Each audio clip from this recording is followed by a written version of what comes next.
Hello children, welcome back to ICT class. How are you all? Hope you all are fine at your home. Have you done your homework? If not, please try to complete your homework, okay?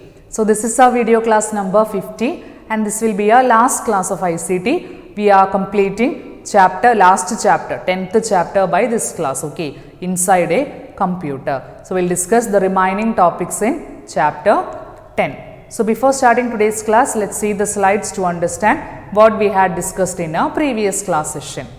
So in our previous class, we had discussed about permanent memory and temporary memory, RAM and hard disk, and also how to know the storage capacity of RAM and hard disk.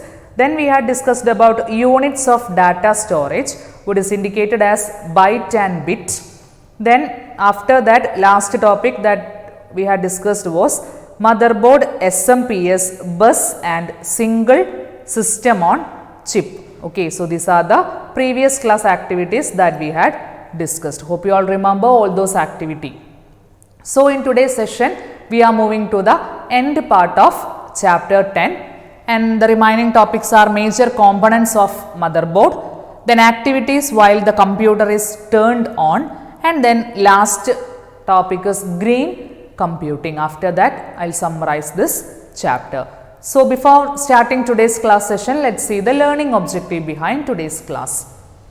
The learner will learn about what all are the activities that take place while the computer is turned on with the help of these components arranged in the motherboard, and also to learn about the major components in the motherboard. The learner will identify the major components in the motherboard, the name of the components that are arranged in the motherboard, and also the learner will learn about green computing, what is the usage or what is the purpose of green computing. So these are learning objective of today's class. So let's start the class with the first topic, major components of motherboard. Look at the slide. Here you can see picture of motherboard, model of a motherboard which is given in your textbook, and there they have given some numbers 1 to 6 and you have to find out the name of that components used. So here you can see the name of the component in a motherboard. The major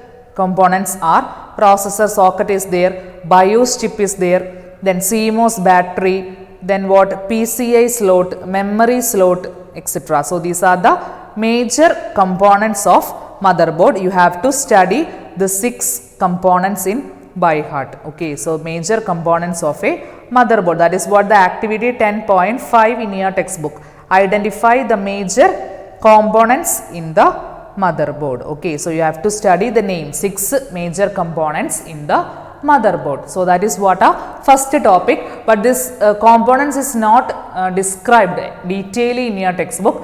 With one particular sentence it is defined in your textbook, but not every components is described in a textbook. So just read that what names and then study that names in by heart. 6 major components that is used in the motherboard. That is what the first topic. Let's move to second topic, activities that takes place while the computer is turned on, working of computer, how the information or how this information is processed or what happened when we switch on the computer. In your textbook you can see one image, page number 142, illustration 10.2. okay, so what will happen or what are the activities while the computer is turned on? You can see a picture, turns the power on, then collect the instruction from the BIOS chip, power on, self test, booting. So every step is described in your textbook above activity 10.5, page number 145, above activity 10.5 it is described. So what will happen? What process should start when you switch on the computer? You know that operating system is in the hard disk, isn't it? So the instruction of the operating system in the hard disk should reach the temporary memory called RAM. Okay, once you switch on the computer, the operating system, whatever operating system we are using, for example, suppose in my computer the operating system is Ubuntu. So the operating system is stored in the hard disk, which means permanent memory. So once the computer is switched on, the instruction of this operating system reach the temporary memory RAM. So what will happen? All the components including the CPU should become functional. Then where will these components get the instruction? Yes, it's time to work, or it's time to start work. How these components get the instruction? That is given in this picture, illustration 10.2. All these components function from the instruction they get from the chip called basic input output system, BIOS chip, which is fixed in the motherboard. When I show that picture of motherboard, in that picture fifth number is indicated as BIOS chip. So in the motherboard, basic input output system, BIOS chip is fixed. So all these components function from the instruction they get from BIOS chip. So what BIOS chip does is, it will send the instruction. When the computer is switched on, BIOS chip start functioning, it will send the instruction to every components arranged in the motherboard. Yes, it's time to work. So that is what the function of BIOS chip. Then what will happen when you switch the power on? The first process that take place inside the system unit is known as power on self test, in short POST. When you switch on the computer, first process is power on self test. This is a test to examine whether the components in the computer are functioning properly. Okay, so instruction, they will get the instruction from the BIOS chip. After that, a test will conducted inside the computer called as power on self test. This is a test to examine whether the components in the computer are functioning properly. Then what happens after the power on self test? You can see the last process is booting. Booting is a process by which the operating system in the hard disk start functioning. So hard disk operating system will start functioning. When you open Ubuntu, you can see a black color screen with which so many instructions are going. That's what known as booting. So booting is a process by which operating system in the hard disk start functioning. Then the operating system work. You can see Ubuntu is going on. After that, the monitor, the display will come like enter the password. So operating system will be functional, okay, when booting process is going on. So this is what the process of switch on the computer. What are the activities that goes on while the computer is turned on? When the system is turned on, it will get power. So from the BIOS chip, what the instruction will be sent to every components, and after that a test will be done called as POST, power on self test, to examine whether every components are working. Okay. Then after that, booting process will take place, which means operating system of the hard disk will get functional. So this is what the activities take place while switch on the computer. So these much process is taking place when you switch on the computer and when you operating one application software. This much activities are taking place in behind, but we don't know what all are the activities that happening inside the computer. So this is what the structure, or this is what the activities that going behind the computer. So this is what next topic, activities while the computer is turned on, page number 145. Above activity 10.5 it is given.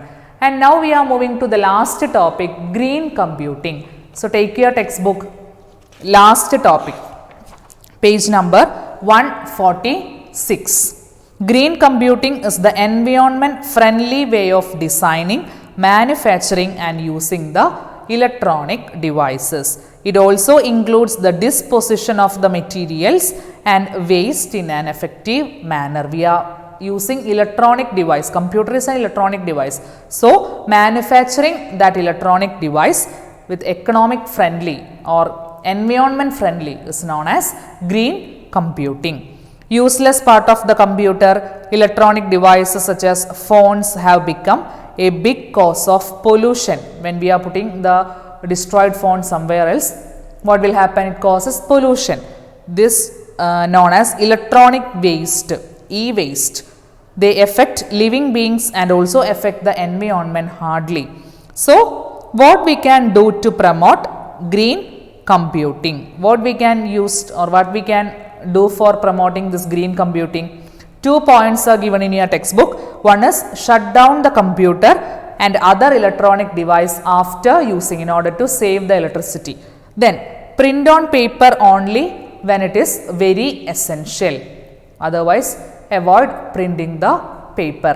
Then next point you can include, it is a homework question for you. Try to include some more points. What we can do in order to consume electricity from this electronic device, or what we can do for promoting this green computing. Avoid playing games for a long time, it will consume more electricity. That is one point that you are doing nowadays, isn't it? So in that way we can consume the electricity. So write some more points in order to save or in order to promote this green computing. So this is what the last topic, which is green computing. So here comes an end to chapter 10. So in today's class we already have discussed only 3 topics. One is model of motherboard, 6 major components. You have to study the names of that components. Okay. Then second topic was activities while the computer is turned on. So 4 processes are there. One is BIOS chip sending that instruction. Then what? Power on self mode test. Then third process booting. Then first process switch on the computer. So 4 processes going on, and there is one battery called CMOS battery in order to send the power to the motherboard. So that's why there is no error in the date and time. Okay. Then last topic was green computing. So write it as homework. What all are the things that we can do to promote green computing? So that's our chapter 10. Chapter 10 is over. Your ICT textbook is over. Now I am going to summarize the chapter. Okay. So in this chapter, the first topic that we had discussed was connecting computer, or changes in the connectors and devices, reduction in size and increase in storage capacity. And the newest computer was Raspberry Pi. It's a credit card sized computer, and the facilities that are available in a normal computer are also available in it. Mostly it is used for educational purposes. Then next we had discussed about cabinet. So the devices other than the input and output devices are stored inside a cabinet, and in the cabinet there are several ports to which all the input and output devices are connected. Next we had discussed about the connectors used, name of that connectors: PS2, VGA, DVI, HDMI, etc., USB, etc. Then next we had discussed about universal serial bus. USB is an advanced technology that helps in the speedy transfer of the information between the equipments. And next topic was about monitors. 3 different monitors are there: cathode ray, LCD, LED, OLED, etc. Then next we had discussed about microprocessors, which done the processing part inside the computer, like mathematical calculation and controlling the activities. So we had discussed about the picture of working of CPU. Then we had discussed about inside that microprocessor, we had discussed about clock speed and cache memory. So study what you mean by clock speed and cache memory. Next important topic was permanent memory and temporary memory, which means RAM and hard disk. RAM is known as temporary memory, hard disk is known as permanent memory. Then one small topic was there: unit of data storage. The basic unit of capacity of data storage is byte. A byte is known as 8 bit. Okay, bit is a word formed from binary digit.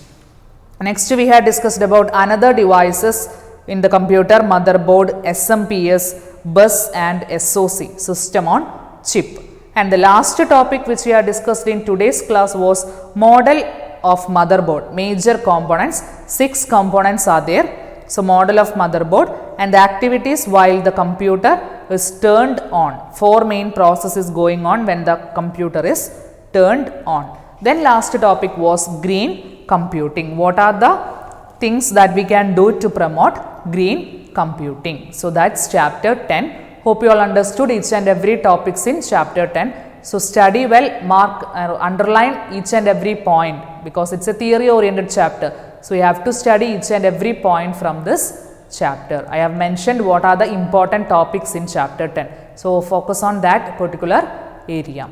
Okay. So, that's all for today. If you have any doubts, you can contact me. So, thank you and have a nice day.